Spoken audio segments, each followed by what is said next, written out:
Number पे ही on होगी। ठीक है। एक नंबर पे उसमें कोई कनेक्शन नहीं किया होगा। ठीक है। वो स्विच के अंदर ही ऑलरेडी अपने को 2 पॉइंट मिले हुए हैं कंपनी से।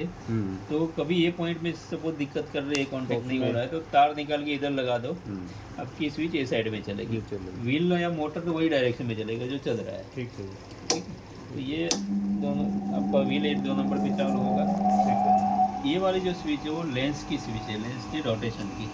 ओके। अभी इसमें क्या है कि ये ऊपर वाला हेड अलग है, ये अलग है।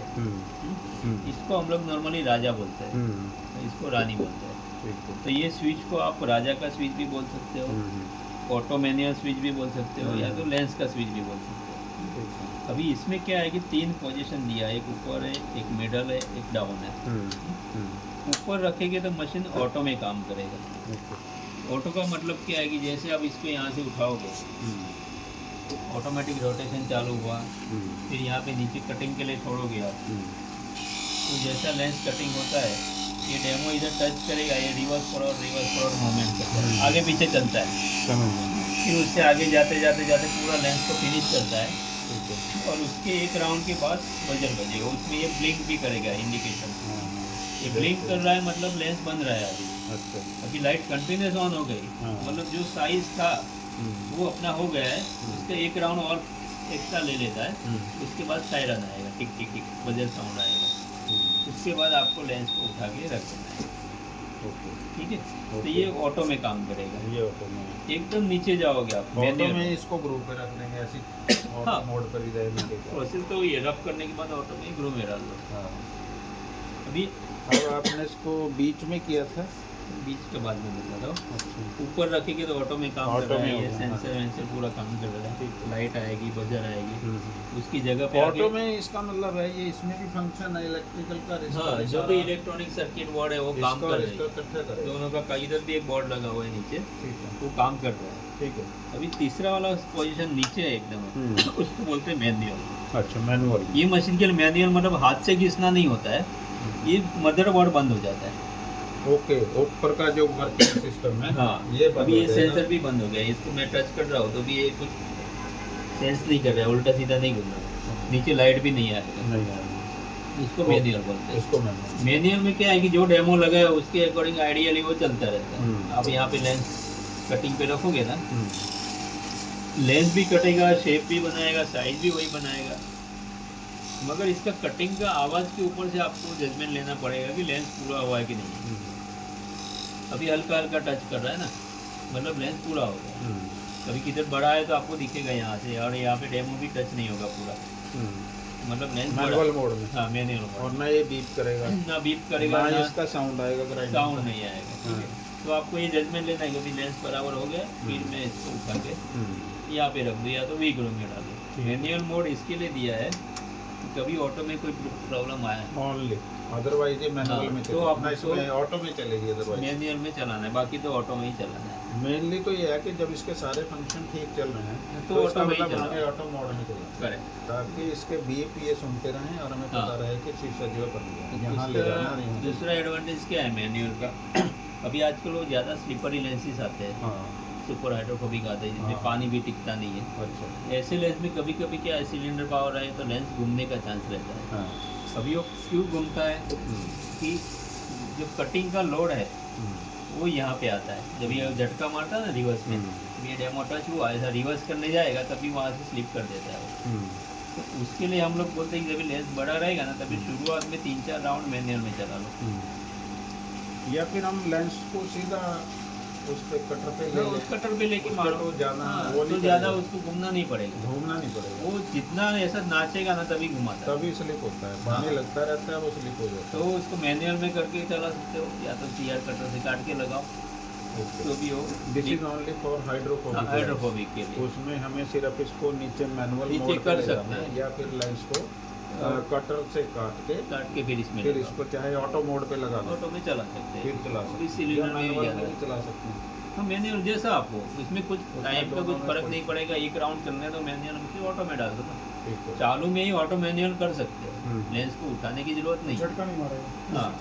हाँ, जिस झटका नहीं मारेगा तो स्लिप नहीं करेगा। ठीक है, ये वाली स्विच है हाँ, नीचे। इसमें तो ये पूरा रोटेशन लेगा, मैनुअल नहीं, इसमें तो मेरा ख्याल ये कम थोड़ा ये लेगा, स्विंग करेगा। स्विंग करेगा। हाँ, मैनुअल में ये ना, Swing नहीं ऑटो में करता। तो ये स्विंग करेगा और मैनुअल में ये पूरा रोटेशन पूरा देगा। रोटेशन तो लेगा। पूरा रोटेशन में तो स्लिप होने के चांसेस चांसेस कम है, बहुत कम हो जाएगा। इसका मतलब ये है कि हाइड्रोफोबिक लेंस को कटर पे काट के इसमें लगाओ। और इसको मैनुअल रफ कटिंग में पहले 1-2 राउंड मैनुअल में चलाओ, फिर ऑटो में डाल दो। और तो जो जितने भी लेंसिंग हैं, चाहे वो CR है, चाहे हाइड्रोफोबिक है, चाहे वो कांच है, हाँ, चाहे वो रिंगलेस है, वो सिर्फ फर्स्ट व्हील पे ही चलेंगे। पहले फर्स्ट व्हील पे चलेंगे ही चलेंगे, चलेंगे, सिर्फ नहीं पहले। हाँ ठीक है, समझ रफ तो कटिंग करना ही है, बाद में आपको फिनिश करने के टाइम आपको देखना है कि फुल फ्रेम बना रहा है। सेकंड जो व्हील है ये फिनिशिंग व्हील है। हाँ, ये फिनिशिंग व्हील किसके लिए? This is for rimless. Rimless and super.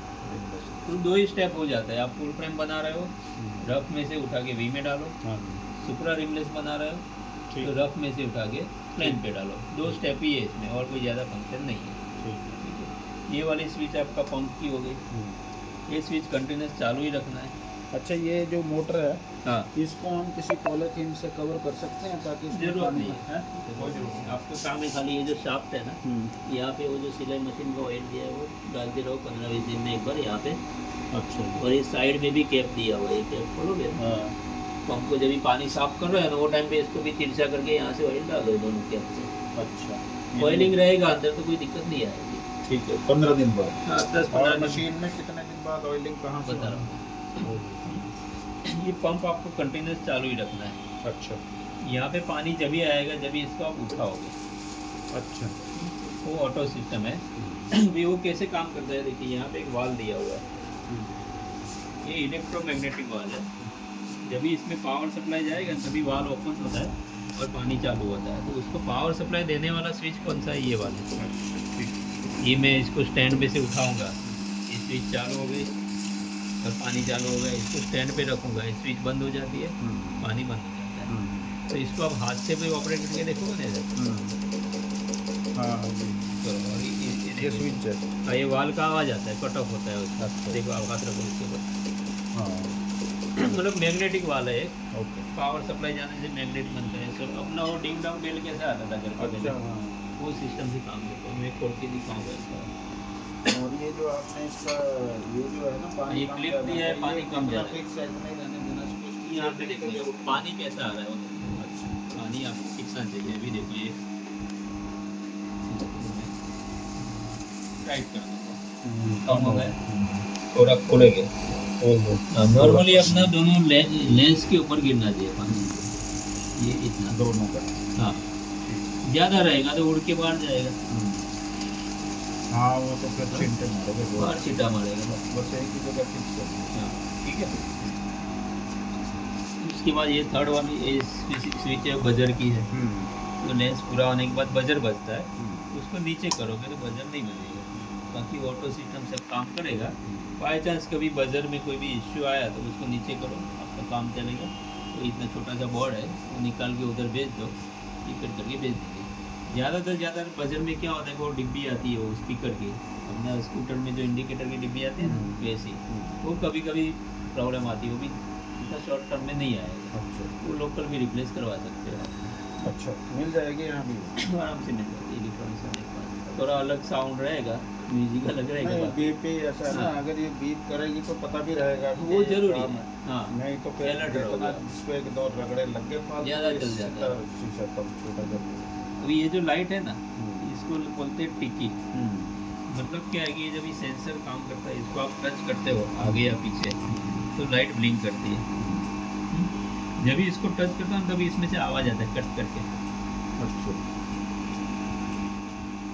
हाँ। टिक टिक आवाज़ आता है ना, वो इसका रिले ऑपरेट होने का आवाज़ आता है। तो ये ऑपरेट हो रहा है, मतलब नीचे वाला पार्ट आपका पूरा ओके है। जो भी इश्यू रहेगा ऊपर का मदरबोर्ड में रहेगा, तो उसको मैनुअल में आप चला सकते हो। नया मदरबोर्ड में भेजूंगा कुरियर से, वो आप रिप्लेस करो, वापस काम चालू हो जाएगा। ठीक है। तो ये जो मूवमेंट है ये ऐसा आगे पीछे होनी चाहिए, और ये लाइट चालू होनी चाहिए, और बजर को ऊपर रखना है। अब ये साइज का जैसे मैंने ये बता तो दिया, इसका मतलब इसको ही शो करेगा कि ये हाँ function दिखाएगा कर रहा है, ऑटो में नहीं कर काम कर रहा है कि नहीं। रहा है। मैनुअल में तो काम करेगा ही नहीं। वो तो हाँ, ऑटो में ही सिर्फ लाइट ब्लिंक करेगा। ठीक है। ये साइज का तो जैसे मैंने दिखा दिया फुल फ्रेम के लिए अगर 0 ऐसा से हो जाए ये ब्लिंक नहीं करे और बीप ना बजे तो उसको मैनुअल मोड पे काम मैनुअल मोड पे डाल के काम चला सकते हैं। थोड़ा आपको दोबारा- अलर्ट रहना पड़ेगा कि लेंस पूरा हुआ कि हाँ, नहीं। वो वहाँ से तब पता रहेगा हाँ। कि जब उसकी साउंड बंद होगी, हाँ साउंड बंद हो जाएगा। ग्राइंडिंग वो लेवल पे आते आते वैसे भी आप एक्सपर्ट हो ही जाओगे इसके। नहीं चलाई तो हाँ, है मैंने, 10-15 ब्रदर दिन। वाली चलाई हुई है। हाँ 2-3 दिन चलाई है। ठीक है। और ये साइज़ का जैसे मैंने बताया 0 से 4-5 लाइन बढ़ा रखो फुल फ्रेम के लिए, रिमलेस सुपरा के लिए इसको 2.1 पे। अच्छा मान लो सपोज करो थोड़ा सा लेंस ग्रो बना दिया हमने, हाँ। ग्रो बनाने के बाद जब फ्रेम में देखा तो वो थोड़ा सा बड़ा है, तो दोबारा ग्रुप में ही रख दो। हाँ डायरेक्ट ग्रुप में ही रखना है। 1 mm से और कम छोटा करना है तो डायरेक्ट ग्रुप पे डाल। 1 हाँ, mm से 1-2 ज़्यादा राउंड में ही कर देगा वो। जैसे आपने 4-5 mm बड़ा रख दिया है, फिर आपको ग्रुप में वापस छोटा करना है तो पहले रफ पे छोटा करो, बाद में ग्रुप में डालो। बाकी 1-2 पॉइंट में तो ग्रुप में हो जाएगा। और हल्का सा ही फर्क लग रहा है कि ज़्यादा मतलब टाइट नहीं रखना है, TR फ्रेम में तोड़ के लेके आएगा। तो इसकी जो सेटिंग है यहाँ पे मान लो हम इसको लेके चलते हैं फुल फ्रेम पे, फुल हाँ। फ्रेम पे 5 लाइन पे चलना प्लस ठीक की है। तरफ से। हाँ हमने वहाँ रख दिया, इसने उधर से फिनिशिंग कर दिया इसको। ठीक है। उसके बाद वी ग्रुप पे आए, हाँ तो वी ग्रुप पे जाने के बाद और वहाँ की ग्राइंडिंग और यहाँ की ग्राइंडिंग में हाँ उस 5 लाइन की सेटिंग से हाँ कोई लेना देना तो नहीं, नहीं कोई लगा कोई लेना नहीं। एक्चुअली हम लोग ने क्या रखा है कि यहाँ पे रफ पे जब भी आप लेंस काटते हो ना देना। तो ये 2 प्लेट में डिफरेंस रहता है। तो जब भी आप रफ पे काट रहे हो ना तो ऑटोमेटिक आपका डेमो जो ऊपर प्लेट है उसके ऊपर लगेगा। और इसमें जो गोटी है हाँ उस पे उसी पे CR लगेगा, उसी पे हाँ, वो उसी सारे से। लेंस उसी पे एक ही टाइप के लेंस है। रहेंगे। जिससे ग्लास की फिटिंग करनी है वो सेम होगी। से वो एक टैप लगा के ही चलाना है उसको। वो वैक्यूम वाला हम लोग नहीं देते क्योंकि वैक्यूम वाला में वैसे भी वो लेंस आपके स्लिप हो जाता है। आपने कौन सी दे रखी है? अच्छा, तो उसके पहले नीचे- सभी लेंसेज पे टेप टेप लगाओ। वो डबल टेप जो वाइट इसके- वाली है हाँ टैप इसके ऊपर लगाना है वो रबर। सारी टेप इस पे लगेगी। हाँ फिर टैप उसके ऊपर उसके बाद ही ब्लॉकिंग करना है। उसके ऊपर लगाना। हाँ वैक्यूम वाले में क्या होता है कभी कभी नए बंदे रहेंगे इसे टाइट बराबर नहीं करेंगे तो भी लेंस घूम जाता है। और वो स्लिपरी लेंस में तो कोई गारंटी ही नहीं उसका। टैप तो एटलीस्ट पकड़ के तो रखती है। इसमें जो जैसे हमारे पास फ्लेक्सिबल डेमो होते हैं कार्बन हाँ। फ्रेमो वगैरह के, हाँ हाँ उसमें स्पोर्ट्स जो हैं दोनों साइड थोड़ी थोड़ी लगानी तो- चाहिए ना, दोनों तरफ। ये इधर आएगा ना। और आपका जो लेंस है वो आपका लेंस व्हील का जो प्लेन एरिया है वहाँ पे सेट कर अच्छा, इसको यहाँ इससे लाना पड़ेगा इधर। हाँ इससे घुमाना पड़ेगा। इसमें 2 फंक्शन है वो भी लिखा हुआ है। लेंस एक फंक्शन होगा।